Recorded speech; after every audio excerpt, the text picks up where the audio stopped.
Ambalima bamanan kamena maliko nani maliko kang folini walimando be kataw kilingile na bela jelima fu yan fa sigorola ka fonya na ko bisimla ka bi bamanan kuna foni solum kene konana mimi na wala li chamake awiye maliki bari aw ani jien fa were kibari awla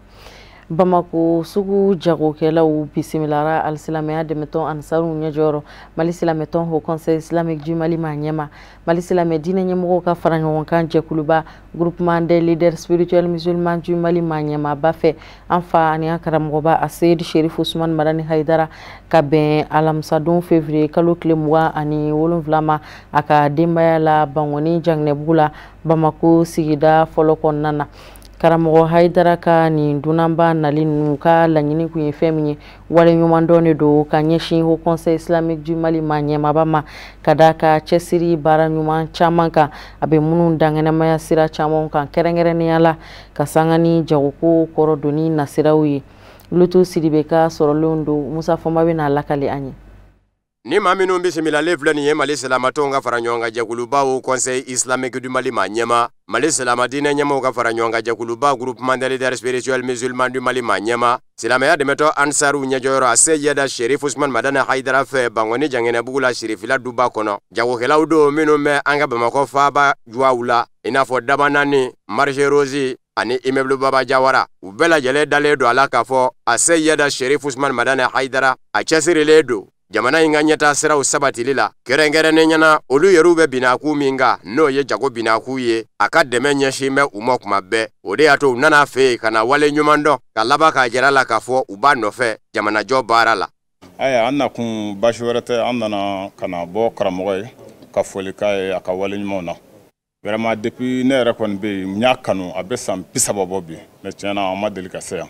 mais ala ni anga nyemoko yere sababu ya kanu bi ko vraiment ko anga na boya makose kai ko kana folikala ka do kai ka do nyina fe o de kunya anse ko ya wulada ina vraiment ni so jasoro karamo ya amboya ayam bere anna na kumi kama an yere ka mogo do ko vraiment o ko no taro be mi yere fo bi wala nyman don ani foli ani do nyini an do ke vraiment ni so jala ko sebe de foka hagatame ani nimse wasa soro ko sebe mbe foli di anga jama kulu yara ma minu nana mogo sen iseya amba bela jelen foka wala nyando ala ka segina bela nyma kerengere nyana ka foli di karamogo yara ma na ka dembaya ana ka bara nyogon bela jele vraiment ka sharifula foka wala nyando no ya ka bara nyma Zamzame yoni nzugu damado injago kelawo ne nyonje nisodi ya bonyana jago kelawo ye alukurana bain ani bonyama segenda blokelenda ko tengu Zamzame yula ka sabuke akewale ye Mali jamana ye marché na lamini kengana ma baba imulu Baba Jawara ona lamini imulu bere nana bi anana karambo fo ka wala nyumando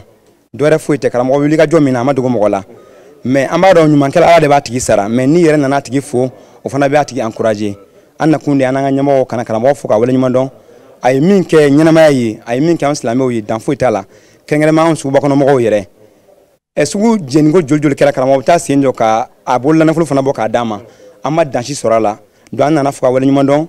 ka nyini ala fe shi jan kenan la matu mala ko danama anna kun odron de bi anna na fana kana boya masin ka no tableau de reconnaissance ka nyumando ayi ani qur'ana kile comme amogo nana no de ale fana biga baraka no de anna no de dama alhamdulillah rabbil alamin sa mama kummi amadu beni sojara karamo do min fana kan ba nyala fa ala ka mine inshallah ani sojara ko sobe alhamdulillah malama membolo doro amanya ala fe ala karam go meanye ala ka shijan kena dama ala ka ansago dama ala ka aka fami ya rabbi ala ka aka sagoyi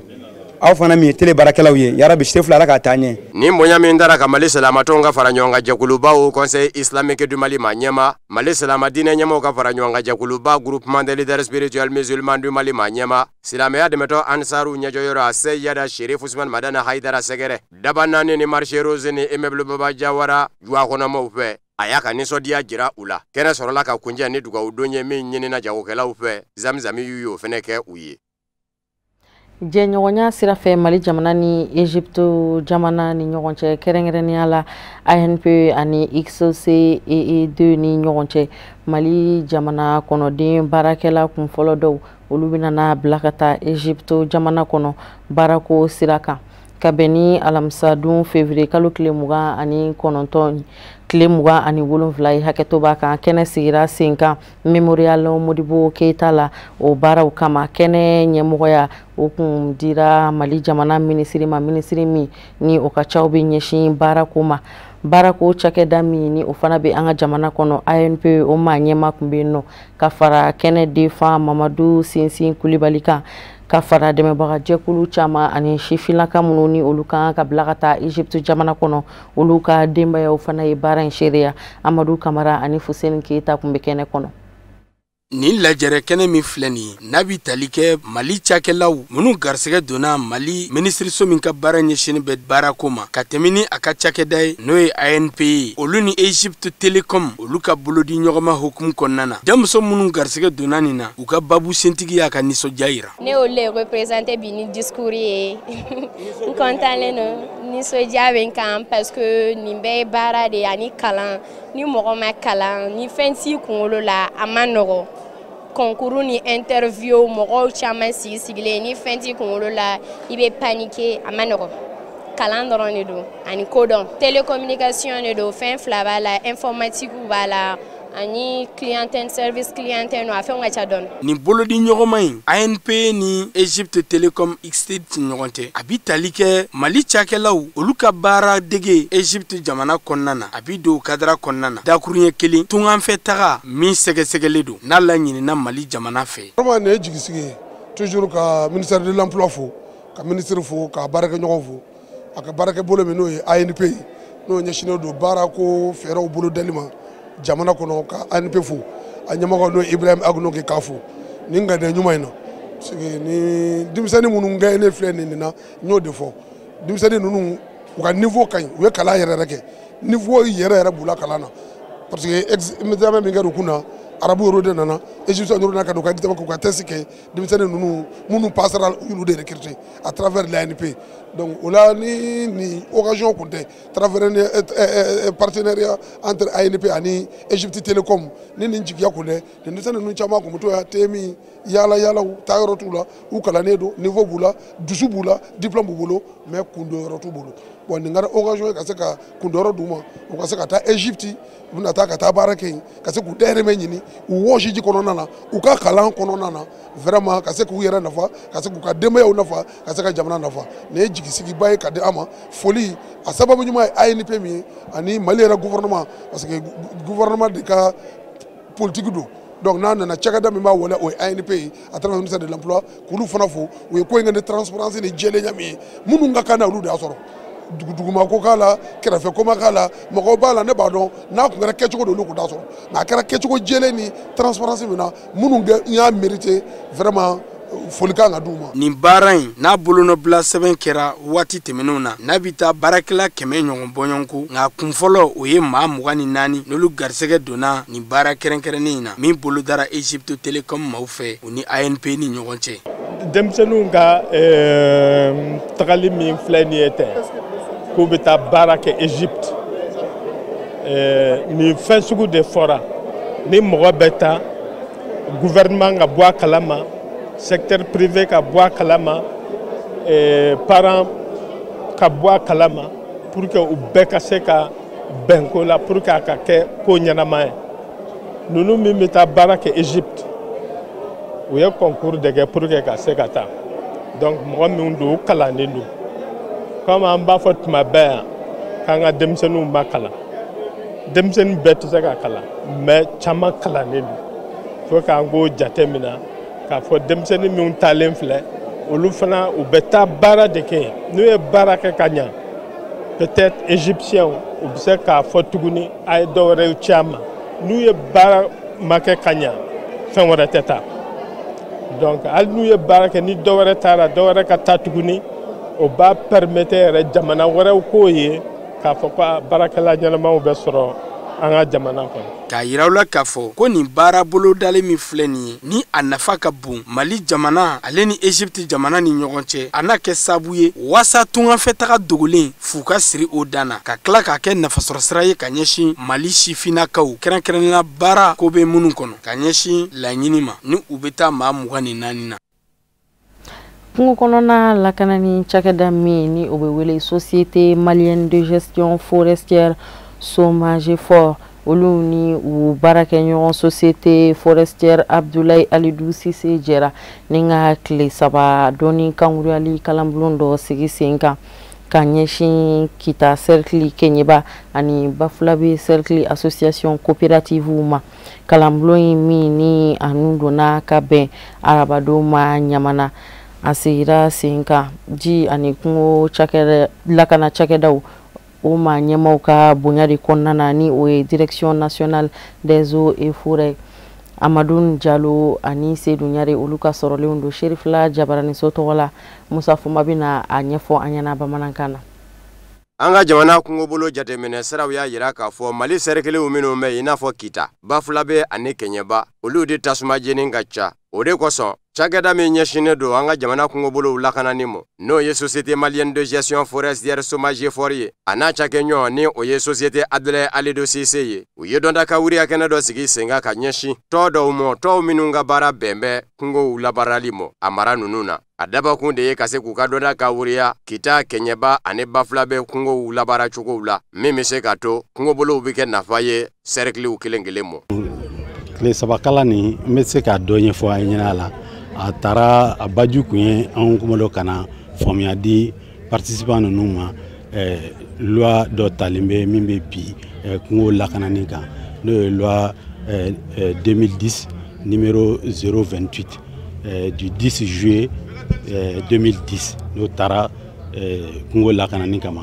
k'o ɲɛfɔ mɔgɔw ye a sariya koloman dɔw bɛ olu ɲɛfɔ. Tile 3 baara laɲini o de ye ka faamuya di mɔgɔw ma u bɛ baara min na eaux et forêts yɛrɛ kɔnɔ k'a daminɛ kungo kɔnɔ u bɛ baara kɛ cogo min na u kan ka don a kɔnɔ cogo min na u kan ka baara kɛ cogo min na walasa baara a bɛ bi ɲa ka sini ɲa. Maa minnu sen yera dɔndaka wuriya kɛnɛ in na u y'u ka nisɔndiya jira hakilina tabaw la n'o ye Société de Gestion Forestière SOMAGEFOR ni a cakɛɲɔgɔn Abdoulaye Alidou Cissé société ye k'a sabu kɛ maa minnu taara ka dɔndaw ka wuriya maa faamuyanenbaw do tile 3 kɔnɔ u ye caman faamu kungo labaara cogo la. Ni formation muna an y'a kɛ diyagoya don anw kan parce que a b'an ka contrat kɔnɔ a b'an ka cahier de charge kɔnɔ san kɔnɔ coopérative kan ka former u ka baarakɛminɛnw kan ka d'u ma u kan ka bila baara la pour que baara in bɛ se k'a ɲɛ cogo min na o formation in a bɛ daminɛ village la ka na commune na ka na Charki la ka na bi an ye ɲɔgɔn sɔrɔ Bamakɔ yan donc coopérative 100 kɔnɔ bɛɛ ye mɔgɔ 2 bɔ ka na à peu près mɔgɔ 200 ɲɔgɔn ka na ɲɔgɔn sɔrɔ yan k'a lajɛ u former la village la u danna yɔrɔ jumɛn mun de kan ka fara u kan bon formation a choisira k'a kɛ tilayɔrɔ 3 ye. Service de développement de social mɔgɔw olu ye tile fɔlɔ kɛ coopérative yɛrɛ kan ka kɛ mun ye u kan ka mun kɛ o tɛmɛnen kɔfɛ aménagement mɔgɔw olu fana nana formation kɛ ni kungo tiɲɛna a bɛ ladilan cogo di kungo yɛrɛ a kan ka kɛ cogo di pour que a kana tiɲɛ nafa bɛ sɔrɔ kungo la cogo di bon o laban n'an b'o la bi Direction Nationale des Eaux et Forêts olu de nana sariya ko cogo di sigida ka mɔgɔ hakɛ mun ye kungo la parce que sariya ko an bɛɛ lajɛlen dama ka kan kungo kɔlɔsili la. Donc o kɔnɔna na kɛrɛnkɛrɛnya la a kɛra mɔgɔ minnu fana ka baara ye olu kɔni sariya nana kuma kan fo siɲɛ 2 n'o ye anw ani olu ani an bɛɛ lajɛlen kan ka janto an ka kungo la an b'u fo k'u waleɲuman dɔn vraiment u kana nin weleli in jaabi o b'a yira k'a fɔ baara in ka d'u ye fɔlɔ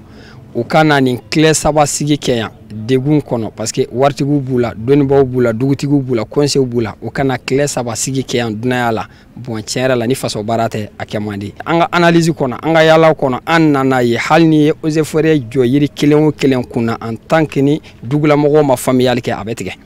parce que olu de bɛ yiritigɛlaw bisimila olu de b'u dogo olu de b'u jatigiya mais ni olu y'a faamu k'a fɔ ja tiɲɛni de don an bɛ ka 20 ni 30 min minɛ ja an bɛ ka an ka miliyɔn caman de tiɲɛ ni olu y'o faamu kɛcogo t'a la a ka ca Ala fɛ an ka kungo a bɛ lakana n'o kɛra i n'a fɔ an b'a fɔ cogo min na notre forêt notre économie notre avenir a bɛ se ka sabati n'a kɛcogo ɲɛna. maa 200 ɲɔgɔn na ka bɔ Bafulabe, Kita ani Kɛɲɛba cercle la olu de ye tile 3 donda ka wuriya kɛnɛ in nɔ bɔ wa donda ka wuriya kɛnɛ in yɛrɛ ka baara kan ka boloda cogo min na kungo bolo kisili tasuma jeni mɔ jiriw kan ka turu cogo minnu na da donna nin bɛɛ lajɛlen la. Tile 3 formation in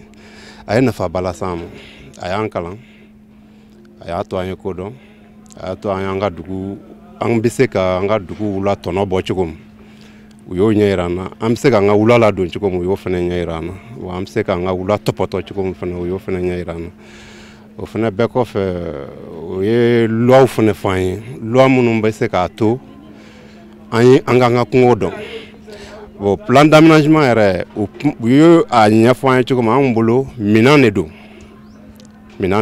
minɛn min bɛ se k'a to an ka baara kɛ wula kɔnɔ parce que ni plan d'aménagement tɛ baara tɛ se ka kɛ wula kɔnɔ bilen parce que an ka wulaw tiɲɛna u tiɲɛna fo k'a fɔ k'u tiɲɛna bi yɛrɛ de bi formation kuncɛli la an y'a dɔn eaux et forêts fɛ k'a fɔ u sɛgɛnnen don donc an bɛ foli d'u ma mais olu ye doni dɔ da an kun an fana b'a ɲini bɛɛ fɛ u ka to an kɔ o la parce que sariya min nalen filɛ nin ye sariya min ye nin ye laban de n'i tɛ nin kɔnɔ i tɛ se ka wula baara n'i tɛ nin kɔnɔ fana a tɛ kun i la ka taa don k'i bɛ hali ko kɛ wula kɔnɔ ka nin loi to yen donc loi in an bolo kɛlɛkɛminɛn min don a b'an ka sigida nafa ka commune nafa ka jamana yɛrɛ nafa. An b'aw ladɔnniya k'a fɔ société de gestion forestière Abdoulaye Alidou Cissé a cakɛɲɔgɔn kɛn bɛ Kayi mara direction régionale des eaux et forêts an ka jamana tɔgɔla yɔrɔ min ɲɛsin bɛ ji ni kungo lakanani mɔ wa nin da siɲɛ fɔlɔ ye société de gestion forestière Abdoulaye Alidou Cissé ka nin hakilina ta décembre kalo tɛmɛnen u y'a donda ka wuriya kɛnɛ dɔ sigi sen kan Kɛɲɛba, Bafulabe ani Kita cercle la. Mali tungaranke wula pasaton Conseil de base de Guinée manyema yo kunnafoni di kɛnɛ dɔ sigi sen kan min ɲɛnamayara u ni kunnafonidilaw ni ɲɔgɔn cɛ ka bɛn alamisa don février kalo tile 27 ma laɲini yɛrɛ ye fɛn min ye ka se ka Haut Conseil des Maliens de l'extérieur a ka baara bolodalenw ani baarakɛlenw ka se ko olu ɲɛfɔ ka diɲɛma ladɔnniya ni a ye ka seereyalikɛla ye kunnafonidilaw sababu la ka kɔn sigiba dɔ ɲɛ u bɛna sigiba min boloda min bɛna ɲɛnamaya octobre kalo nata la san 2020 ani san 20 kɔnɔ u ka sigi senfɛ da sera dakun caman ma i n'a fɔ komi Mali jamana kɔnɔden minnu ni olu bi degun kɔnɔ olu ka seginni o bɛ se ka latigɛ Mali jamana kɔnɔ cogoya min na Mali jamana kɔnɔden minnu fana ni olu minnu tun bɛ Guinée ni u sen donna lahalaya la ka sanga ni kunɛti ko affaire ye da sera o n'a ɲɔgɔnna camanw de ma an ka jɛ an ka Mahamadu Kamara lamɛn Conseil des Maliens de l'extérieur secrétaire exécutif do. Ni san yɛlɛmana an bɛ to ka kunnafonidilaw wele ka kuma u fɛ parce que an bɛ baara dɔ de la n'i bɛ baara kɛ fo mɔgɔw fana ka dɔn i bɛ baara min na f'u k'a faamu aw bɛ baara kɛ cogo min na o de bɛ baara yɛrɛ taabolo fana nɔgɔya ala y'a kɛ anw bɛ Mali kɔnɔ yan bi o ye secrétaire exécutif ye mais mɔgɔ caman de fana bɛ yen minnu bɛ Mali kɔfɛ n'o ye Haut Conseil des Maliens de l'extérieur ka mɔgɔw ye n'u ka bolomasigiw ye donc fo kunnafoni ka di olu fana ma ala y'a kɛ komi san yɛlɛmana baara minnu kɛra o de yirala u la k'a fɔ baara caman bɛ Haut Conseil yɛrɛ y'a kɛ baara caman bɛ ani ministère ni partenaires wɛrɛw y'o kɛ bon fɛn dɔw fana bɛ yen olu kɛra an ka conseils fɛ extérieur la bon fɛn caman fana bɛ yen an hakili b'a la an kan k'o kɛ san nata in kɔnɔna na n'o ye 2020 komi yɛrɛ y'a fɔ cogo min na bon an ka baara kɔni tɛ dɔwɛrɛ ye maliyɛn minnu degunnen don n'u bɛna k'u kunbɛn o bɛ kɛ Mali la yan mais an ka base minnu fana bɛ kɔfɛ maliyɛn minnu bɛ taa tunga na n'u degunnen bɛ se olu bɛ se ka dɛmɛ cogo min na k'o fana ɲɛɲini donc n'i ye tunga kɔni baara daminɛ ka ban kabini bɔ Mali la fɛɛrɛ de tigɛlen don i bɛ se ka dɛmɛ cogo min na fo ka t'i se yɔrɔ la ani kan ka segin fana n'i seginna i kan ka dɛmɛ cogo min na Haut Conseil bɛ nin bɛɛ de kalama projet 50 ɲɔgɔn olu financera projet 100 ɲɔgɔn bɛ yen olu kɔlɔsilen don alors donc mais maliyɛn wɛrɛ bɛ wari min bila ka na san o san a nafolo ka ca fo ka dama tɛmɛ o b'a kalama parce que an bɛ fo miliyari 580 hakɛ la 2018 la alors donc o tɛ fɛn fitinin ye parce que Mali développement na c'est très important dialogue national inclusif kɛra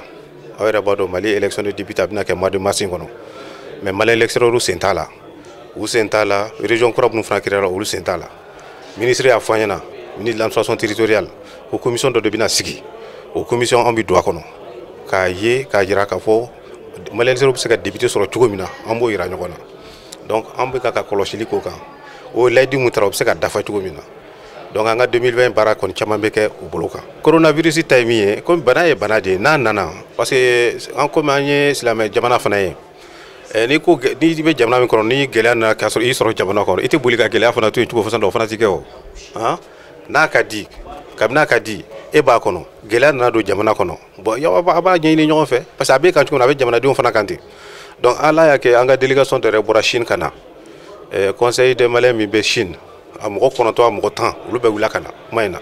ala y'a kɛ an gɛrɛla fama an kumana u fɛ Mali gouvernement yɛrɛ 30 millions bila ambassade ka disposition na Maliens minnu bɛ Chine kama ka tila k'a fɔ na disposition talen don n'u kan ka na u bɛ na n'a sera o niveau fana ma hali point G yɔrɔ dɔ labɛnnen d'u kama ni mɔgɔ minnu fana nana u kan ka bila yɔrɔ minnu na nin bɛɛ disposition talen don Mali gouvernement fɛ an ye nin bɛɛ baara kɛ donc sigasi t'a la mɔgɔw hakili b'u la mɔgɔ ma ɲinɛ u kɔ anw organiselen de don n'i taara Congo an ka bureau dɔ bɛ yen mais Congo dugu dugu fana ni Malien bɛ yen i b'a sɔrɔ o bureau bolomafara dɔ fana sigilen n'o ye donc dossiers bɛ traité ka yɛlɛ fo ka na se anw ka niveau la o cogo de la mais ni mɔgɔ n'i kɔni sera Malien ma ko gɛlɛya sɔrɔ an bɛ gɛrɛ faamaw la fo k'a ɲɛɲini kɛ a y'a sɔrɔ cogo min na a ka ɲɛdɔn minnu kan ka minɛ u ka minɛ minnu kan ka ɲɛgɛ olu ka ɲɛgɛ. Kenyeba jagokɛla mangamanw ka lapasatɔn Sinakodem ka assemblée générale sigi ko duurunan kɛra min bɛ boloda u fɛ san o san ɲinan ta o ɲɛnamayara ka bɛn karidon février kalo tile 23 ma conseil de cercle la a laɲini ye fɛn min ye ka se ka jateminɛ kɛ u ka san tɛmɛnen baara kɛlenw kan ani ka kura wɛrɛw boloda Kayi commerçant détaillant ka lapasatɔn ma ɲɛmaw olu kun bɛ kɛnɛ in kɔnɔna na Samayira Sanogo bɛna ɲɛfɔ an ɲɛna. K'a daminɛ san 2019 ka na bila bi la wulikajɔw caman kɛra yiriwa sira fɛ jagokɛlaw ka lafasatɔ bolofara min bɛ Kenyeba syndicat national des commerçants détaillants du Mali o wulikajɔ ninnu bɛ don cadre min kɔnɔna na o ye jago baara bɛ se ka nɔgɔya a kɛbaaw bolo cogo di fura bɛ se sɔrɔ gɛlɛyaw la minnu bɛ o kan cogo di ka sanga ni u ka bolodi ɲɔgɔnman ye o sera ka wulikajɔw caman kɛ o cadre kɔnɔna na nka o ta bannen baw sira kuraw de bɔ mɛ o fɛ minnu taamali bɛ se kɛ sababu hali bi ka u ka baara yakubaya ni ka dɔ fara sɔrɔ kan walasa ka o laɲiniw sabati bɛn ani keleya kan ka ye Sinakodɛmu tɔndenw bɛɛ lajɛlen ni ɲɔgɔn cɛ Kenyeba. Se ka kɛ fasoden ɲuman ye ma jamana ka taxe sara donc jamana ka taxe saralen kɔfɛ an fana ka hakɛ min ɲini jamana bolo an b'o ɲini donc ka tila ka wele da an ka commerçant ma u ka na an ka sigi ka kuma jamana in tɛ se ka basigi ni anw tɛ a tɛ se ka ɲɛnabɔ ni anw tɛ o bɛ sɔrɔ mun fɛ an ka sigi ka ɲɔgɔn hakilina dɔn n'an ɲɔgɔn hakilina dɔn dɔrɔn an bɛ se an ka baara tacogo la donc anw ni faamaw anw bɛɛ de ye ɲɔgɔn somɔgɔw ye jamana in ye anw bɛɛ de tɛ an bɛɛ kelen kelen de jɔyɔrɔ bɛ jamana in jɔli la donc an ka assemblée fanba bɛ o ka commerçant d'état surtout commerçant d'état tɔɔrɔ minnu b'u ka kuma o tɔɔrɔw kan ani an bɛ se ka basigi na cogo di commerce kɔnɔ ka kuma o kan ani jamana yɛrɛ ka ɲɛta ka kuma o basigi kan commerçant d'état ka laɲini de bi na ka se jamana ma. Président du bureau régional Sinakodem ka bɔ Kayi ale min ni jamakulu caman de bɔra Kayi walasa ka na kɛ ni baara ninnu seere ye a kɛnɛ in senfɛ o ye nimisi wasa sɔrɔ ka sanga ni dantigɛli minnu kɛra minnu ye tali kɛ wulikajɔw la minnu kɛra Kenyeba bureau fɛ o de kadira kɔnɔna na o ye foli ani waleɲumandɔn ta ka ɲɛsin Kenyeba bureau ma ni ka tila ka o su ka kɛ ɲɔgɔn kanu kan cogo min na baara bolodalaw bɛ se sabati cogo min na. Sendikaw jɔyɔrɔ ye mun ye nɔgɔya ka se ka da julaw bɛ degun mun kɔnɔ dɔ ka bɔ degun kan kɛrɛnkɛrɛnya la u ni impôt ka baara ka nɔgɔya don la ani polisiw ka sugu fɛn cogoya musow bɛ boribori mun kɛ nɔgɔya ka don la bon minnu bɛ minɛn kɛ wotoronin mun kɔnɔ ka yaala ni minnu bɛ sigilen olu tɛ nafa sɔrɔ an ka ala an bɛ laɲini kɛ nin bɛɛ de la pour ka se ka dango don nin bɛɛ la ka nɔgɔya nati nin bɛɛ la o de y'an ka laɲini. Sinakodem ye surunandola de ye jamana ɲɛmaw ani jago o jɔyɔrɔ in sɛbɛkɔrɔ lawaleyala Kenyeba bureau fɛ baw gɛlɛya foyi si ma ye o ni jamana ɲɛmaw cɛ minnu bɛ tali kɛ impôt ko nasira la fo ka taa se douaniers ma o kɛra kɛwale ye min ye Sinakodem bureau régional Kayi o ɲɛmaaba nisɔndiya kosɛbɛ. An ka lajɛ yɛrɛ fana nin kunba ye min ye ka se ka toujours ka président ni administration kala parce que olu de baara kɛ ɲɔgɔn ye olu de baara kɛ ɲɔgɔn ye ale de jɔlen bɛ détaillants ni administration cɛ faamaw cɛ donc toujours ka se k'o kɛlɛ kɛ ka se ko combat ke vraiment ka se ka ben o ka ben mais administration kana bin julaw kan mais julaw fana ka hakɛ min u ko sɔrɔ mais administration fana ni yɔrɔ min o ko di ka sɔrɔ ma kɛ ni ɲɔgɔn tɔɲɔ ni ɲɔgɔn degun ye vraiment nya ye ka fɔ taga o kɛwale bɛ kɛɲɛ bolo et puis caman kala vraiment an b'aw fo la vraiment an bɛ u fo ka tila k'u barikada u ye baara yɛrɛ kɛ vraiment ɲana kojugu. Ni kɛnɛ min kun dabɔ kun de ka hakili fɔlɔfɔlɔw kɛ baara minnu kɛra san tɛmɛnen na walasa ni ka hakili fɔlɔfɔlɔw kɛ gɛlɛyaw la walasa u bɛ se furakɛ caman bɛ se fara sɔrɔ kan cogo min na. A kɛra waati kɛrɛnkɛrɛnnen ye délégué minnu bɔra Keɲeba cercle fantan 4 bɛɛ lajɛlen na u bɛɛ lajɛlen ka se kuma ta ni ka damakasili kɛ walasa fɛɛrɛw ani dawali bɛ se tigɛ ɲɛmaaw fɛ ka sanga ni degun minnu bɛ olu kan jago bunakun kan. O de bi an sɛnsɛn ka diɲɛ fan wɛrɛ kunnafoniyaw fana lasɔrɔ Musa Fama bɛ na minnu lase an ma. Laginɛ Konakiri kaw fɛ ka bɛn ni Alamusa ye denmisɛnnin minnu ni fanga sinamatɔnw bɛ ɲɔgɔn bolo u ni lakana tigilamaw karila ɲɔgɔn na a b'a ta wasadensigi kalata ni foroba kalata u kan ka jɛ ka kɛ ɲɔgɔn fɛ an n'o cɛ panko kelen ni ɲɛwaawa ye nka lakana tigilamaw ka ɲɛmɔgɔw ye a jira k'a fɔ kabini tarata a ɲini bɛ u fɛ u k'u ɲamada fa bɛɛ lajɛlen la ka sabu kɛ denmisɛnninw y'a jira k'a fɔ n'u ma dɛsɛ kalata in tɛna kɛ ni kalata in kɛra kɛfɛn ye o ye dayɛlɛlen ye Alpha Condé jamana ɲɛmaa ye a ka kumaw dafalen jamana ɲɛmaaya la a k'i jagoya to jamanadenw kunna olu jɛndɛ tɛ ni o ye. Laginɛ Konakiri marabolo caman na denmisɛnninw ka nisɔngoya sera ye faaba yɛrɛ la Konakiri k'i min bɛ wele ko Wanindara ni o ye fanga sinamatɔnw yɛrɛw sɔrɔ yɔrɔba ye denmisɛnninw ni lakana tigilamaw carakara ɲɔgɔn na ye u kɛn kun bɛ ka yɔrɔ caman tigɛ u ye tasuma bila pinɛw la ka to ka gɔngɔrɔ fili lakana tigilamaw ma olu fana kun bɛ k'u jaabi ni gaziw ye o ɲɔgɔnna ɲɔgɔnsɔrɔ dɔ fana kɛra pitakaw fɛ yen n'o ni faaba Konakiri cɛ ye kilomɛtiri 350 ye Tembe Madina ni o fana ni pita manjan denmisɛnninw ni lakana tigilamaw karila ɲɔgɔn na yen fana wa kalata mina minnu bɛ yen u y'olu caman tiɲɛ labɛn bɛ o cogo la ni o ye jamana caman jɛ yan f'a ye araba ka dugu jɛ Alamusa la dɔw taara don baba kumanda ka yɔrɔ la kalata labɛn ni jakulu bolo fara daga yɔrɔ ka kalata minɛnw bɛɛ lajɛlen to ɲɔgɔn na denmisɛnninkaw fana fɛ yen n'o ye Konakiri kin ye musolaka caman de fana bɔra ka nisɔngoya taama boloda ka sabu kɛ jakulu min ɲɛsinnen don Alpha Condé balili ma ka mandan sabanan ɲini n'u kama ko Front National pour la Défense de la Constitution FNDC o de y'u wele k'u ka bɔ ka taama wa kabini octobre kalo tɛmɛnen ni nin jakulu in ye wele daminɛ ko bɛɛ lajɛlen ka ŋwara da Alpha Condé ɲɛ kana bila bila maaw tɛ ka to kɔ n'a ko maaw ka bɔ kuma min wa octobre kalo ni bi cɛ n'o ye nisɔngoya taama daminɛ ni bi ye maa 30 ɲɔgɔn na de bɔnɛna a nin na bi bi in na FNDC lakaw de kan bɛ ko fɔ Alpha Condé yɛrɛ de ka taa ka bɔ jamana ɲɛmaaya la ten kalata ko kuma tɛ bilen foroba kalata ko kuma tɛ bilen wa denmisɛnnin minnu fara olu ka nisɔngoya taamaw senfɛ n'a maa bɛ taa maa 30 wali kelen maa 29 na kiiri ka sigi sen kan ka ɲɛsin u faabaw ma sariya ye min fɔ ko ka kɛ faalikɛlaw la fana o ka k'u la.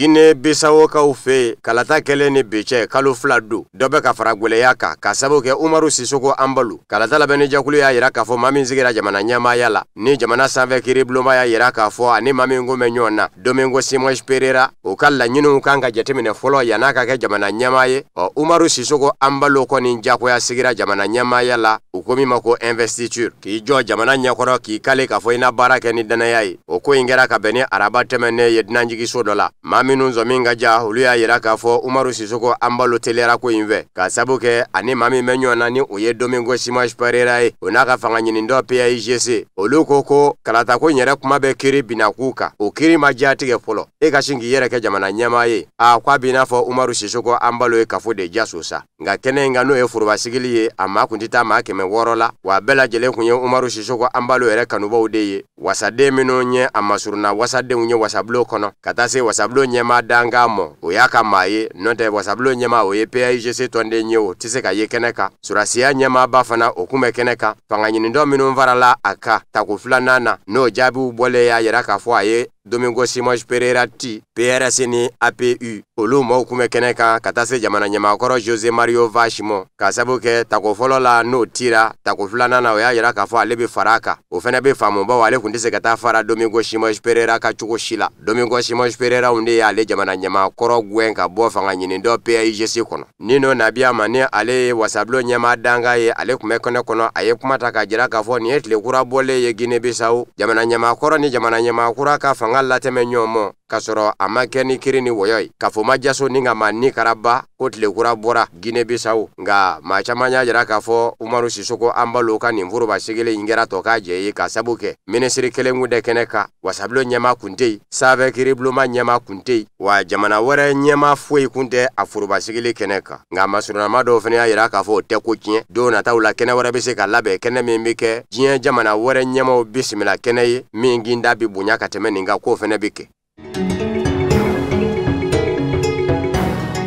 bana min poyira shininga ufe ko coronavirus farafina wolo fima unga yoro nuka mako Afrique subsaharienne abana yira yenza Nigeria ka ufe kerengera nenyana lewasi marakene ya manyama ye ajira kafo coronavirus bana kize tikila mado yira lewasi kono ga bora Italia amba de fe kana Nigeria bawo février kalot le mugani duru de abora Italie dugula ko Milan bedumba do kafo nazara la jamana una Italie jamana ka bana bato de kachani nazara la jamana betai ko wa ko mayere kabina nana abella bitaninzola kemeka banad la da yeyi kwa basigile fena do tamanjen fo itajira kafo anato bana ingwanina farafina gun yere ka ninye jamana sabana de ye ayira yoromi fola yera Misra jamana kono ni oye Egypte flana nana ye Algerie jamana kono ngawlu bela jele ye farafina arabu jamana uyenga ma wolo fima umbe farafina fami ni oye aunga fangwinye nu kama ko Afrique subsaharienne ni abana bato fola ye akayi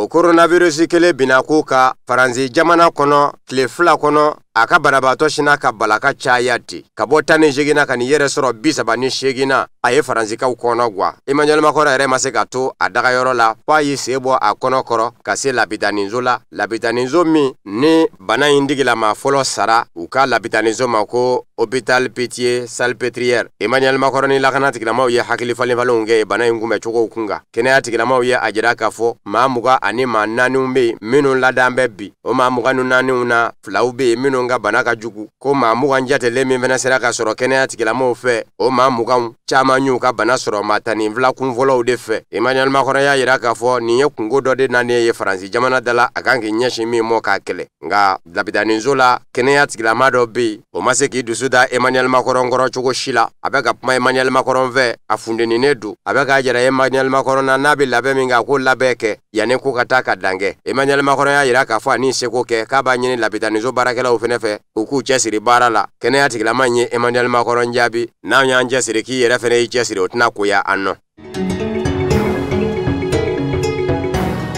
Parafina toma Union Africaine ya yira alamusa kafo keleche basaba nyo na binalna parafina cheche kana jamana ula kabamanjia kele kasabu ke lakana balia be kabunya akona ina hakilina nyere tara parafina toma Union Africaine ka nyongumbe ba temene sembe février kalo daminu nga kumadangene maya alamusa desa echobi fabala Addis Abeba parafina toma Union Africaine jabala la parafina toma Union Africaine kono mami nyashine do beni basigi ani lakana komo ni ukama ko Ismail Shargi parafina tomba ni nazarala toma Union Européenne ni nyonje kenado de simva dasiramu akonyo ndeme ko imido de kadra kono ko ba ko ni ye cheche kana jamana duru laje Mali Mauritanie Niger Chad ni Burkina kabini san 2014 ni ukeme kutega de nyoma kubila kana balia kele ka yiriwa ku sabati ko kono na kana blabila wole ya chama ngeme ku soro wa manjima ukeme ka kono nyere amata Mali kuya foka na shia were de mafene ka fonyongo do o la jense de kenani toma Nations Unies ya ira ka fo ma banani nyona de bonena anina san 2019 ingono paravina toma Union Africaine koni ya yira ka fo keleche ba saba mina bo nga ubina bo chugo mina damasumo jamana fene masoro jamana minya jira ka fo ale labe mbeka keleche di parafina toma Union Africaine mo kana farafina cheche kana jamana uka na folomugo minganga do adafe musaka la fana dafe ne masumo